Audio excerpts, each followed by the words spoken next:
With this practice, we settle into a little bit of breath.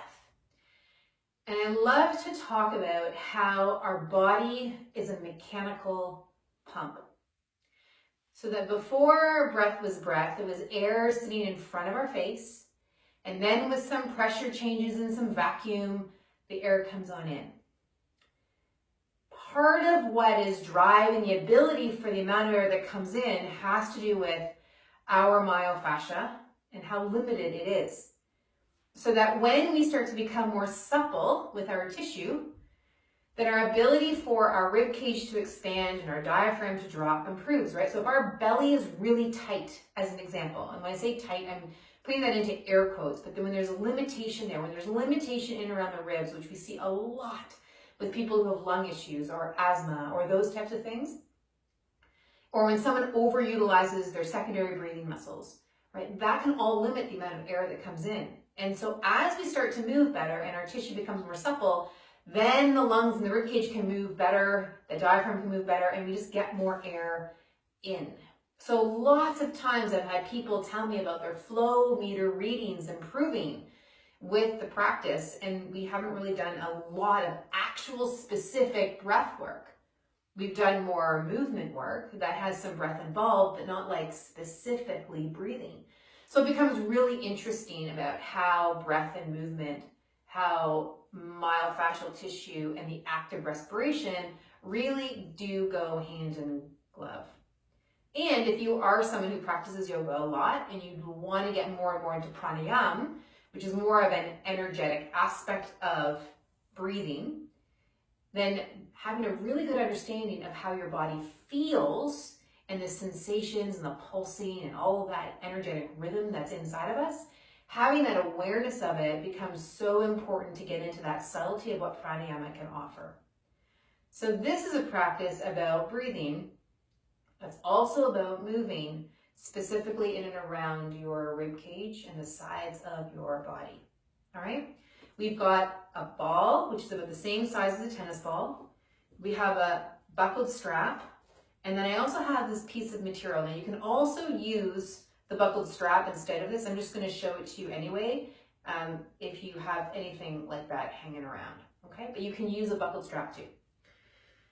All right, so we're going to get initially into some just gentle side bending and forward flexion extension movements to begin with. And let's just start by bringing the arms over the head and inhaling up and then exhaling down. Inhaling up and then exhaling down. Good. Okay, now let's come into that side bend. Inhaling, letting those ribs become aware of. That was great grammar, hey? Becoming aware of your ribs. And the other side, same thing. You don't need to breathe into the ribs, just notice that they're there. Have them come into your awareness. Good. And then bring the hands forward. Let's do a little rounding forward into a slight flexion. And then bring the arms back and interlace if you can. All right, let's do that again. Side bend, just get a sense of where those ribs are. And side bend, where are those ribs? Where are your sitting bones? Good. And then rounding forward. Good. And inhaling here. Lovely. Okay. And now from here, we're going to take the strap and we're going to do something called a figure eight. So I'm going to come closer to the camera so you can see this a bit more clearly. You're going to take the strap over top of one shoulder here. And you can see how the tail of it is right there, okay? And then you're going to bring it over here. And from there, you're going to bring it over top of your shoulder. So you'll see that now it's like so, okay? So let me just repeat that. Came over the shoulder, comes across to the armpit, and then it comes over that same shoulder, okay? Now I bring my arm over here, and then I hook it up like so. Great. Okay, and now we snag it up here, good, and then it's like this, good. And you can take this buckle and bring it more into the back of you so it's not in the armpit area. And you might feel how it's going to pull you back. Now you want this to be snug, but not so snug that your hands start to go numb or feel really full of fluid. You can get a sense that it's actually pulling your shoulders back a little bit. And you might even feel a sense of opening up and through your rib cage. And just notice what that feels like. Having this strapping action, moving your shoulders back, and then come on back to your block. You can also be in a chair too, if that's more comfortable. But you're here and just feeling yourself in this position. If you don't want to be on the floor, you can also be in standing. You can walk around.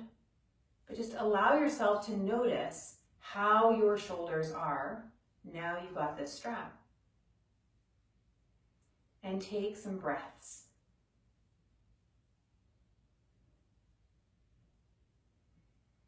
Easy in, easy out.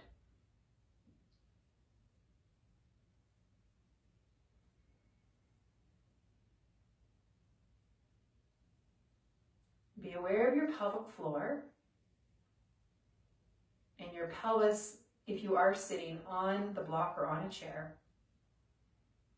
Or if you're in standing, just place your hands in and around your pelvis and get a feel for where that is. The base of your pelvis, that pelvic floor, has orifices that enable the passageway of fluid and matter. And that pelvic floor works in concert with the diaphragm. So notice how you feel your breathing, and if you can feel it in the bowl of the pelvis.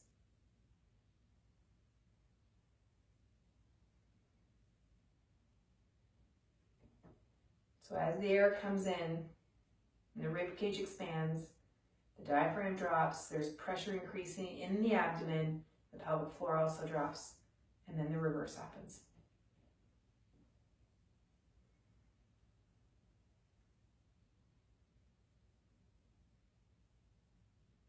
Just getting a feel of what's going on with that inhale and exhale, and how the strap might help you in terms of your awareness and connection.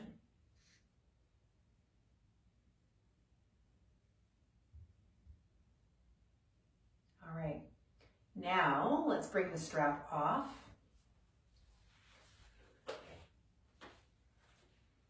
And you can either use the same strap or use a piece of material like this. And we're going to take it to the lower part of the ribs here. And just tie it up ever so slightly. So it's snug, but it's not like that, just snug. It's going to act as biofeedback. And so now what I'd like you to do is notice where you're breathing. So maybe you feel it in the chest, maybe you feel it in your belly, maybe you feel it down your pelvis. Without changing the volume of your breath, direct the breath to the side of your ribs. So move the ribs wide into your strap.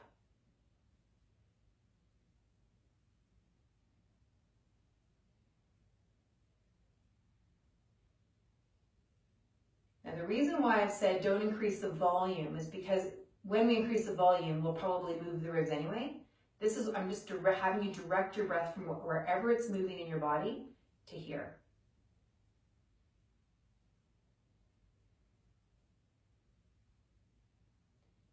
And then direct the breath to the back of your ribs. Now this can be a bit trickier because we don't think about the back of our ribs very much.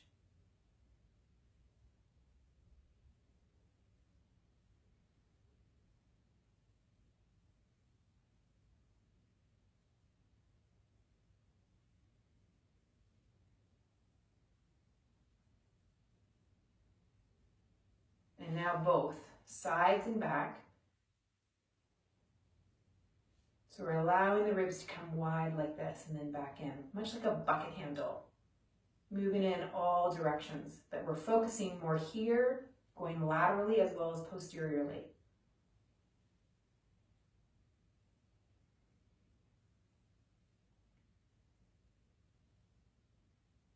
Now, sometimes when people do this, they feel freedom in their lower back or even up through their neck and the back of their head.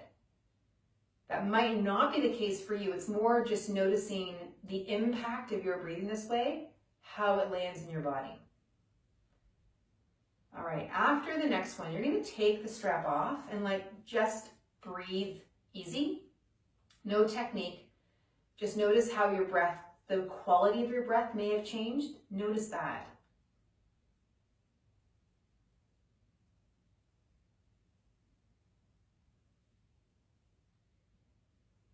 Good. Okay, now let's take the strap up to above your ribs. Now, this might not be entirely comfortable for you. So if this doesn't work for you, if taking the strap up here does not work, just bring it back down to the lower ribs. Or just bring your attention, maybe bring your elbows or your thumbs into the underneath your armpits so you can feel the ribs in the underneath the armpit area. Or you can take the strap up into this area. So just get a feel of what works for you.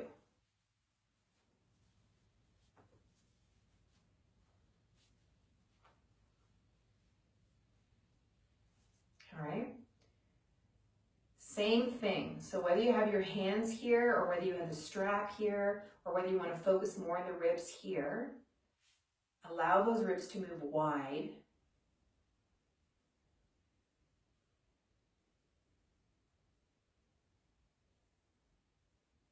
You can even think about bringing breath into your armpits.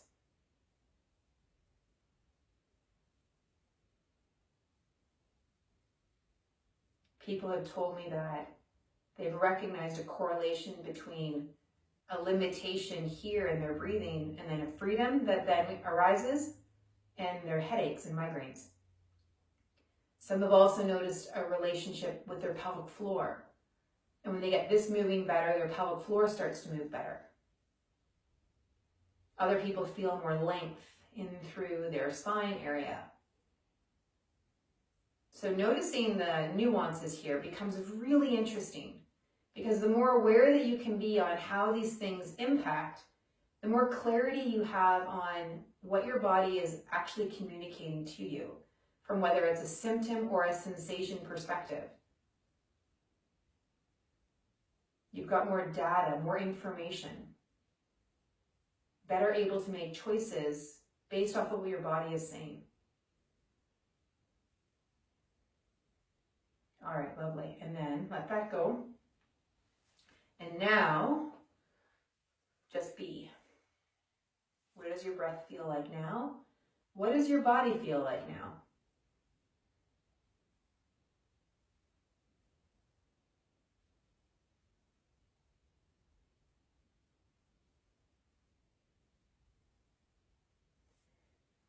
Come back with your strap. We're going to go through a series of shoulder movements. So bringing the arms over your head, start to move the arms overhead in circles. Now, when you're doing this, just watch that your ribs aren't moving with you. And then go the other way.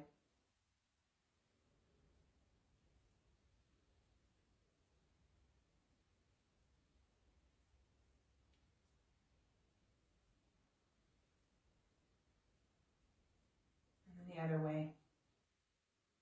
So we're doing arm movement in the shoulder socket. If you need to bend your elbows, then go for it.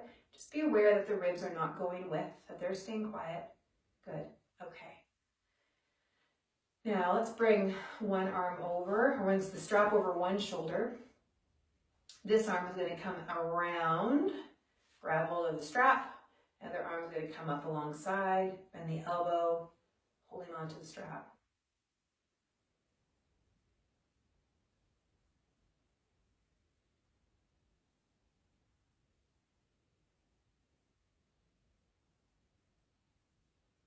And then come off and then strap to the other side.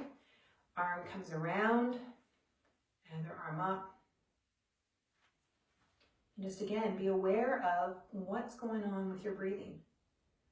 It's so fascinating to note, when we know what these exercises are, we can just go there automatically on autopilot and then lose awareness of the breath completely.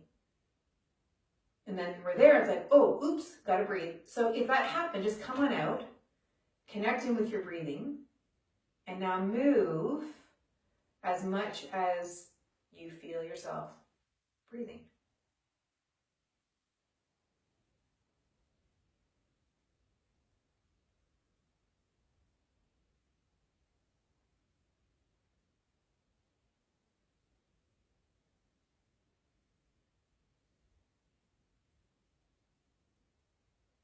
Great. And then bring that down. Okay, let's take a few shoulder rolls.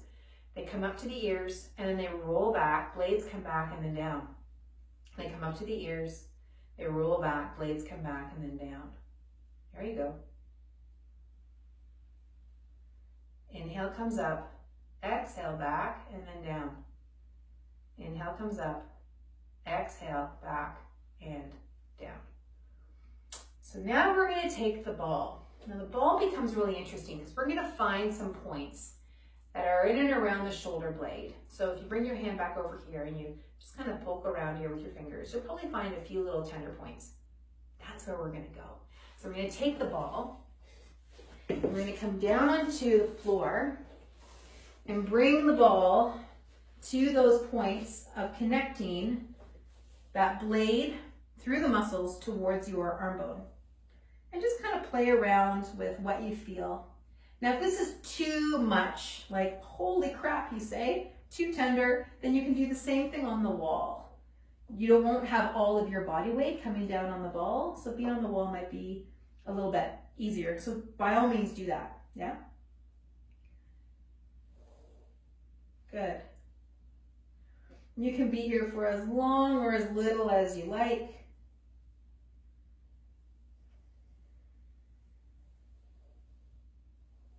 Keep the breath moving.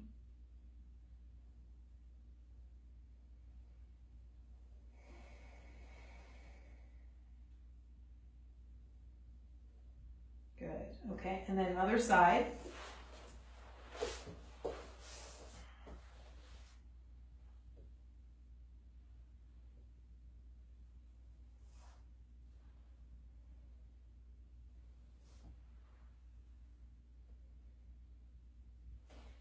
There's no real right way of doing this. Lots of techniques that are out there, but really if you just find some of those points, it will increase your awareness as to where some of those points are, and then as you play around with them, you'll start to recognize their relationship to your breathing. All right, and then come off of that and just lie back and feel what that feels like.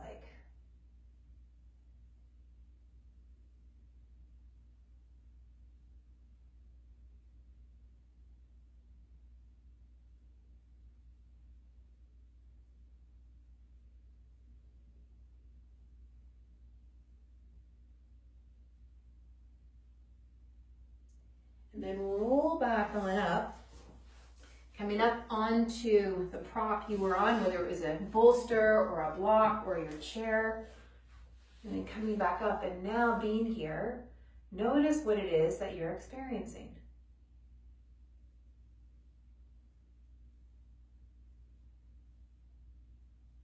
Has the quality of your breath changed or shifted? Is there anything new about it?